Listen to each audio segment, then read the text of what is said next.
নমস্কার। পাঁচটা বিষয় নিয়ে আজকে আমি আলোচনা করতে চাইছি। একটা হচ্ছে কেন্দ্রীয় সরকারের তরফ থেকে যে স্টিমুলাস প্যাকেজ ঘোষণা করা হয়েছে, ওই প্যাকেজের সীমাবদ্ধতা কি, এটা নিয়ে আমি প্রথম কিছুটা বলতে চাই। আমি প্রসঙ্গত করোনার জন্য আমাদের অর্থনীতির কি ক্ষতি হয়েছে এবং তাকে কেন্দ্র করে যে বেকারত্ব বিকশিত হয়েছে, অর্থাৎ যা ছিল তার তুলনায় আরও বেড়ে গেছে, আমরা যাকে বলি যে জবলেসনেস বেড়ে যাওয়া, সেইটার সম্পর্কে আমি কিছু আলোচনা করব। প্রসঙ্গত আনব তৃতীয় বিষয় আমার পরিযায়ী শ্রমিক বা মাইগ্রেন্ট ওয়ার্কারদের বিষয়টা। আমি সেখান থেকে চলে যাব আমার আলোচনায় আমাদের এখানে শ্রমজীবী মানুষেরা এই করোনা উদ্ভূত পরিস্থিতিতে কীরকম আছেন, তাদের উপর কী ধরনের আক্রমণ নামানো হচ্ছে, সে বিষয়ে আমার কিছু কথা আছে, আমি সেগুলো বলতে চাই, সেটা আমি বলবো। এইটা বলার সাথে সাথে আমি আরেকটা জিনিসের দিকে আপনাদের দৃষ্টি আকর্ষণ করতে চাইব। এই করোনা উদ্ভূত পরিস্থিতির সুযোগ নিয়ে ভারতবর্ষে আসলে আয় বৈষম্য এবং সম্পদ বন্টনের যে বৈষম্য, এই বৈষম্য আরও তীব্রতর হয়ে দেখা দিচ্ছে এবং এই তীব্রতার একটা প্রকাশ ঘটছে কতগুলো বড় কর্পোরেট সংস্থা যেমন রিলায়েন্স ইন্ডাস্ট্রিজ লিমিটেড, তাদের একটা আকাশচুম্বী সমৃদ্ধির জায়গায় এসে দাঁড়াচ্ছে। তার কারণটা কি, সে নিয়ে আমি দু একটা কথা বলতে চাইছি। অবশ্যই সঙ্গে থাকবে যে ভারতবর্ষে যে ধরনের পরিস্থিতি তৈরি হচ্ছে, তার যে ধার্মিক দিকটা, রিলিজিয়াস দিকটা, ধর্ম সম্প্রদায় ভিত্তিক যে কথাগুলো উঠে আসছে, এগুলো নিয়ে আমার কিছু কথা থাকবে। আমি প্রসঙ্গত আমরা এখন যে চীন যুদ্ধে জড়িয়ে পড়ছি, সেটা নিয়ে হয়তো কয়েকটা কথা বলবো, কিন্তু আমার সময় ধরা আছে ৪৫ মিনিট। তার ভেতরে যতটা আমি পারি এই সমস্ত বিষয়গুলোকে আমি কভার করার চেষ্টা করব। আমি প্রথম আপনাদের যেটা নিয়ে আলোচনা করতে চাই সেটা হলো আমাদের কেন্দ্রীয় সরকারের তরফ থেকে, মোদি সরকারের তরফ থেকে যে স্টিমুলাস প্যাকেজ ঘোষণা করা হয়েছে, সেই প্যাকেজ সম্পর্কে আমার বক্তব্য কি, আমি কিভাবে এটাকে দেখছি সেটাকে বলি। স্টিমুলাস প্যাকেজটার মনে রাখবেন যে দুটো দিক আছে, দুটো অংশ আছে। একটা অংশ হচ্ছে সরকার নিজে যে খরচাটা করবেন সেইটা, আর একটা হচ্ছে সরকার কেন্দ্রীয় ব্যাংক, একটা সরকার যে খরচগুলো করবেন যা থেকে সরাসরি আয় সৃষ্টি হতে পারে, সেই একটা অংশ। আর একটা অংশ আছে একই সাথে সরকার নিজে খরচা করবেন না, যাদের হাতে অর্থ আছে, কেন্দ্রীয় ব্যাংক এবং বাণিজ্যিক ব্যাংক, সেই ব্যাংকের টাকাগুলো খরচ করা হবে কিভাবে যাতে মানুষের হাতে এসে পৌঁছতে পারে, সে নিয়ে একটা দিক আছে। প্রথমটাকে আমরা বলি ফিসকাল প্যাকেজ, দ্বিতীয়টাকে আমরা বলি মনিটারি প্যাকেজ। এখন প্রথম আপনাদের একটা কথা বলে রাখি, সরকার আয় সৃষ্টির জন্য সরাসরি যে খরচের প্রস্তাবটা রেখেছেন, আমরা নানা দিক থেকে সেটার হিসাব নিলাম। যেটা মোদিজি ঘোষণা করেছিলেন, সেই ঘোষণাতে এটা আছে ২০ লক্ষ কোটি টাকার ওপরে। আমরা তার ওপরে ১.০২ লক্ষ কোটি টাকা যোগ করে নেব, কারণ সেই টাকাটা আগেই ঘোষণা করা হয়েছিল। সমস্ত যোগ করলে পরেও যা দাঁড়ায়, সেই পরিমাণটাকে আমরা হিসেবে রেখে আমরা এটাকে মাথায় রাখছি যে পুরো সংখ্যাটা দাঁড়াবে ৩.২২ লক্ষ কোটি টাকা। এইটা সরকার যা খরচ করবেন। আমাদের দেশের জাতীয় আয় এখন যে অবস্থায় আছে, সে তার পরিমাণটা আপনি ২০০ লক্ষ কোটি টাকার ওপরে ধরতে পারেন। ২০৪ লক্ষ কোটি টাকা যদি ঠিক হিসেবটা নিই, আশেপাশে কিছু একটা থাকবে।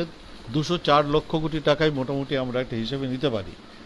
তাহলে যেটা দাঁড়ায় সেটা হলো এই, যে আমাদের এখন যা জিডিপি, আমাদের এখন যা আভ্যন্তরীণ উৎপাদন, তার মাত্র ১.৬% এই স্টিমুলাস প্যাকেজে সরকার নিজে সরাসরি খরচা করবেন।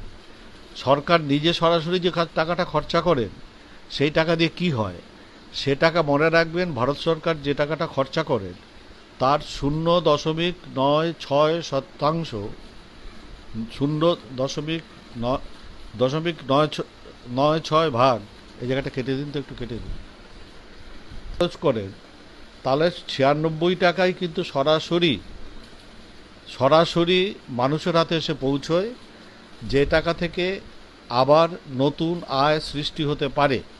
100 টাকায় 96 টাকা আয় তৈরি হবে, আর সেই আয় আবার বাড়তি আয় তৈরি করবে, যাকে আমরা বলি এক্সপেন্ডিচার মাল্টিপ্লায়ার।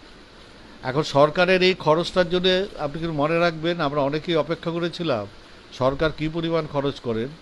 যত বেশি সরকার খরচা করবেন ততই বেশি করে কিন্তু মানুষের হাতে টাকা যাবে এবং সেই টাকা থেকে নতুন আয় সৃষ্টি হবে। আমরা যেটা দেখলাম, সাধারণভাবে যদি আমাদের জিডিপি গ্রোথ রেট অর্থাৎ আয় বৃদ্ধির হার, যেটা দাঁড়িয়ে গেছিল 5%-এর নিচে 4.2%, যদি সেই জায়গাতেও আমাদের অর্থনৈতিক বৃদ্ধির হারকে ধরে রাখতে হয়, তাহলে আমাদের খরচ করা উচিত ছিল 3.22 লক্ষ কোটি টাকা নয়। একটা অঙ্কের হিসেব করেই দেখা যাচ্ছে অন্তত 12 লক্ষ কোটি টাকা সরকারের খরচ করার দরকার ছিল। খরচ, ব্যাংকের টাকা না, কেন্দ্রীয় ব্যাংকের টাকা না, সরকারের নিজের খরচ, যেটা মানুষের হাতে যে পৌঁছতে পারে, এই খরচটা করার দরকার ছিল। যেখানে দরকার 12 লক্ষ কোটি টাকা খরচা করা, সেখানে সরকার খরচা করছেন মাত্র 3.22 লক্ষ কোটি টাকা।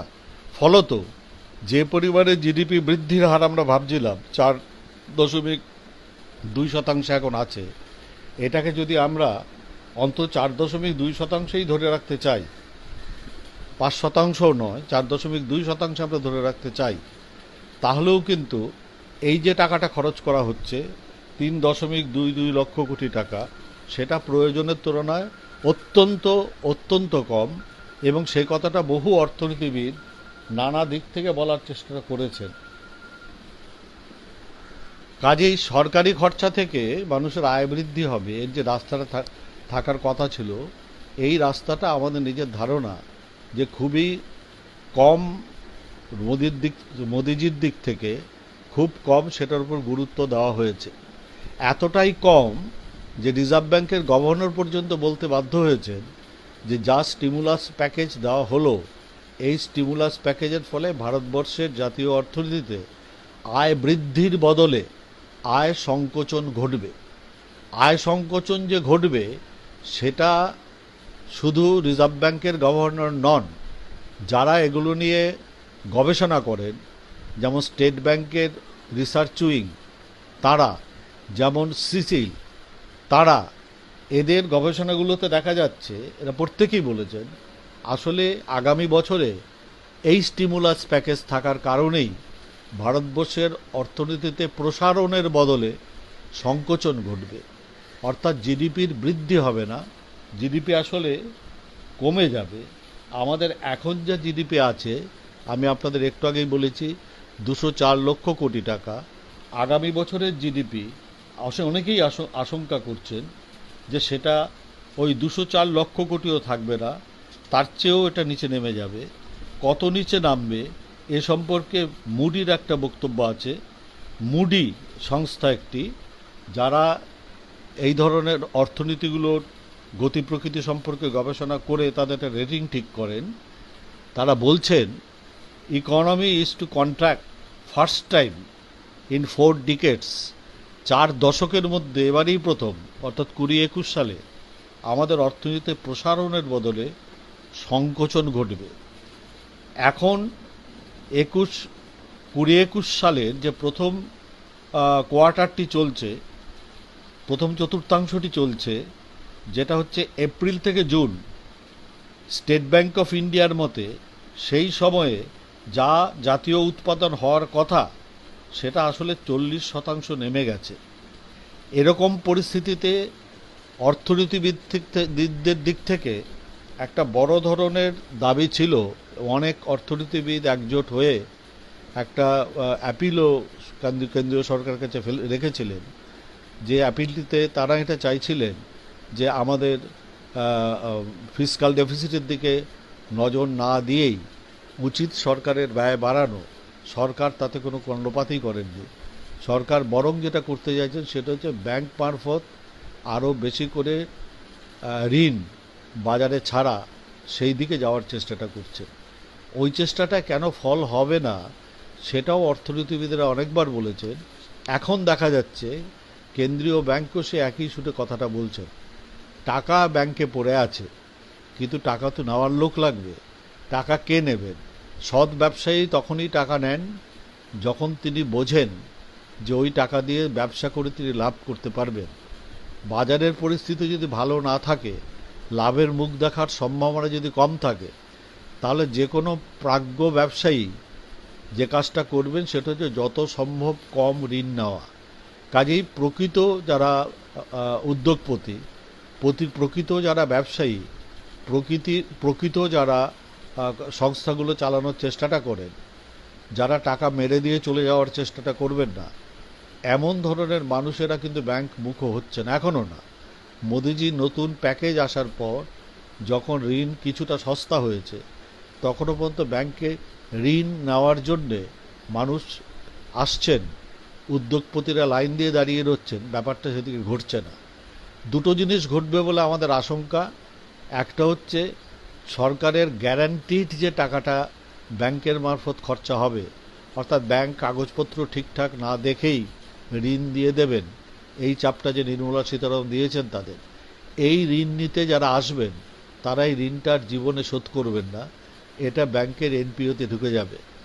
আর যেটা ঘটবে সেটা হলো এই NBFC, non banking financial corporation এবং বড় সংস্থাগুলো, তারা ব্যাংকে ঢুকবে এই টাকাটা নেওয়ার জন্যে। এই সমস্ত টাকাগুলো কিন্তু ব্যবসাতে আর ঢুকবে না বা কোনো উদ্যোগে ঢুকবে না, যেটা যাবে অর্থের বাজারে নতুন শেয়ার কেনার জন্যে, যাবে অর্থের বাজারে নতুন ঋণপত্র কেনার জন্য। ফলত আমাদের অর্থনীতিতে, যেটাকে আমরা রিয়াল ইকোনমি বলি, সেই রিয়াল ইকোনমিতে উৎপাদন ক্ষেত্রে যে কাজকর্ম বেড়ে যাওয়ার দরকার, যাতে করে মানুষের আয় বাড়ে, যাতে করে মানুষের নিয়োগের একটা ব্যবস্থা হতে পারে, এই জায়গায় কিন্তু আসলে এই অর্থটা আসবে না। এই অর্থগুলো যেটা কেন্দ্রীয় ব্যাংক এবং বাণিজ্যিক ব্যাংকগুলোকে চাপ দিয়ে বাজারে ছাড়া হয়েছে, এই সমস্ত অর্থই কিন্তু আসলে চলে যাবে সেটা হলো যারা এই সুযোগটা নিতে পারেন, সেই সুযোগ সন্ধানী কিছু মানুষের হাতে। সেটা যেহেতু পৌঁছবে না আপনার উৎপাদন ক্ষেত্রে, কাজে সাধারণ মানুষের হাতে সেই টাকাটা পৌঁছবে এটা ভাবার কোনো কারণ থাকবে না। শেয়ার বাজার চাঙ্গা থাকবে, সোনার বাজার চাঙ্গা থাকবে, হয়তো রিয়েল এস্টেটের বাজারে চাঙ্গা হবে, কিন্তু সাধারণ মানুষের আয়ের উৎস যেগুলো হতে পারত, যে ধরনের কাজ, ম্যানুফ্যাকচারিং সেক্টর বা সার্ভিসেস সেক্টর, যেখানে মানুষের কাজ আসতে পারত, এমন জায়গায় কিন্তু এই বিনিয়োগগুলো যাবে না। তাহলে এক কথায় বললে জিনিসটা এরকম দাঁড়াচ্ছে, যে টাকা সরাসরি মানুষের কাছে যেতে পারত, যেটাকে আমরা বলতে চাইছি কেন্দ্রীয় সরকারের নিজের খরচা, যেটা আমি একটু আগে বললাম আপনাদের 3.22 লক্ষ কোটি টাকার বেশি নয়, যার থেকে সরাসরি আয় সৃষ্টি হতে পারত মানুষের কাছে, খরচ করার সামর্থ্য সৃষ্টি হতে পারত মানুষের কাছে, সেটা থাকলেও প্রয়োজনের তুলনায় অনেক কম। হওয়া উচিত ছিল 12 লক্ষ কোটি টাকা, হলো 3.22 লক্ষ কোটি টাকা, অনেক কম। ফলত বাজারে চাহিদা চাঙ্গা হবে না। উল্টো দিকে যেখানে যে টাকাটা পড়ছে, সেখানে যারা সৎ উদ্যোগপতি, তারা ওই টাকা নিতে মতেই আসবে না, কারণ বাজার চাঙ্গা নয়। তারা আগেও আসছিলেন না, ব্যাংক বুকও হচ্ছিলেন না, এখনও হবেন না। ফলত মাঝখান থেকে যেটা দাঁড়াবে সেটা হচ্ছে, যে জায়গাতে টাকা গেলে পরে মানুষের কর্মসৃষ্টি হতে পারত, সেই জায়গাতে টাকাটা যে পৌঁছবে না বলে আমাদের ধারণা। যে জায়গায় টাকাটা গেলে পরে মানুষের আয় সৃষ্টি হতে পারত, সেখানেও টাকাটা পৌঁছবে না, কারণ সরকার খরচা করবেন না। এইটা আমাদের মনে রাখতে হবে। অনেকে বলেছেন, যেমন অভিজিৎ বিনায়ক বন্দ্যোপাধ্যায় বলেছেন, এবং এর সঙ্গে আমি একমত, যে সরকার যদি মনিটারি বেসটাকে অফ দ্য রিজার্ভ ব্যাংক খানিকটা বাড়িয়ে, অর্থাৎ রিজার্ভ ব্যাংকের দুটো জিনিস থাকে লায়াবিলিটির দিকে, একটা হচ্ছে কমার্শিয়াল ব্যাংকের কাছ থেকে যে টাকাটা সে পায় সেইটা, আর তার সঙ্গে সেই যে নোট ছাপায়, দুটো মেলালে যেটা হয় এটাকে বলে মনিটারি বেস। এই মনিটারি বেসটাকে একটু ওয়াইডেন যদি করা যেতে পারতো, অর্থাৎ ব্যাংকের কাছে টাকা কিছু পড়ছে, এসে রিভার্স রেপোতে টাকা তো আসছেই, প্লাস আপনার একই সাথে যদি নোট ছাপানো হয়, এবং সেটা ট্রেজারি বন্ডের বিপরীতে সরকার যদি ঋণ নিতেন, তাহলে পরে আপনার এই 12 লক্ষ কোটি টাকা, যেটা দিলে পরে আপনি অন্তত 4% গ্রোথ পেতেন, সেই জায়গায় ইকোনমিটাকে আনতে পারতেন। এই কাজটা আপনি করেননি। উল্টো আপনি কি করেছেন? বাণিজ্যিক ব্যাংকগুলো তারা যেহেতু এমন কোনো মানুষ খুঁজে পাচ্ছিলেন না যাদের ঋণ দিতে পারেন, প্রকৃত ঋণগ্রহীতার অভাবে কমার্শিয়াল ব্যাংকগুলো যেটা করছিলেন সেটা হলো তাদের হাতে যে টাকাটা এসে পড়ছিল আমানতের টাকা, সেটাকে রিজার্ভ ব্যাংকে পাঠাচ্ছিলেন একটা সুদ পাওয়ার জন্য। এই পদ্ধতিটাকে বলা হয় reverse repo operation. Commercial bank reserve ব্যাংকে টাকা পাঠিয়ে দেয়, রিজার্ভ ব্যাংকে এটা জমা পড়ে, তার বদলে তারা অর্থাৎ কমার্শিয়াল ব্যাংক একটা ইন্টারেস্ট পান। এখানে কীরকম টাকা জমা পড়ছিল? মে মাসের প্রথম দিকটায় যখন কোনো ব্যবসায়ী ব্যাংকে আর যাচ্ছিল না ঋণ নেওয়ার জন্য, আর ব্যাংকও করছিল কি, যে টাকা এসে পড়ছিল সমস্তটাই রিজার্ভ ব্যাংকে পাঠাচ্ছিল, রিভার্স রেপো অপারেশনে রেখে কিছু সুদ পাওয়ার জন্যে, মানে সামান্য সুদ পাওয়ার জন্য পাঠাচ্ছিলেন। সেই টাকার পরিমাণ ছিল 8.5 লক্ষ কোটি টাকা। লং টার্ম রেপো অপারেশনের জন্য রিজার্ভ ব্যাংকের নিজের হাতেই ছিল আপনার সে সময়ে 2.5 লক্ষ কোটি টাকা। এই দুটো টাকাকে আপনি যোগ করলে পরে 10 লক্ষ কোটি টাকার বেশি পাবেন। এই টাকাকে যদি নিয়ে এসে ট্রেজারি বন্ডের এগেনস্টে গভর্নমেন্ট নিজে ধার নিয়ে সেই টাকাটা খরচ করে মানুষের হাতে দিতেন, তাহলে পরে আমার ধারণা অন্তত বাজার একটা চাঙ্গা হতো, মানুষের দিক থেকে চাহিদা আসতো বাজারে।